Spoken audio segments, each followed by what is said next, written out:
সুপ্রিয় বন্ধুরা, আজ আপনাদের পরিচয় করিয়ে দেব টমেটোর উচ্চ ফলনশীল জাত বিপুল প্লাসের সাথে। দেখেন আপনারা প্রতিটি গাছে 8 থেকে 10 কেজি ফল ধরছে। আপনারা যদি এই গাছটা লাগান, এই বীজের চারা লাগান, অবশ্যই আপনারা লাভবান হবেন। এখানে প্রতিটি গাছে দেখেন, প্রতিটি গাছে 10 থেকে 12 কেজি ফল আছে।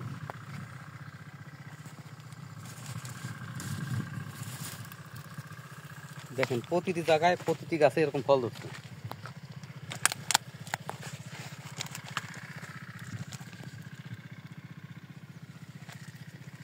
আপনারা চাইলে এই বীজটা লাগাতে পারেন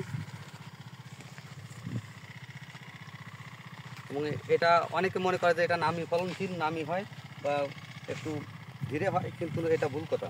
দেখেন আপনারা এখানে টমেটো পাইপ পেকেও গেছে এবং টমেটোর সাইজ অনেক বড়। দেখেন টমেটো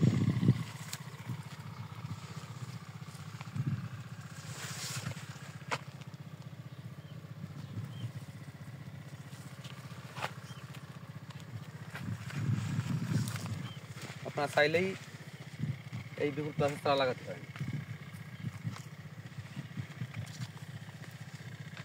এটা আমরা কোনো বীজের প্রমোট করতেছি না, এটা কেবল আমরা লাগাইছি, এই জন্য আপনাদের বলছি।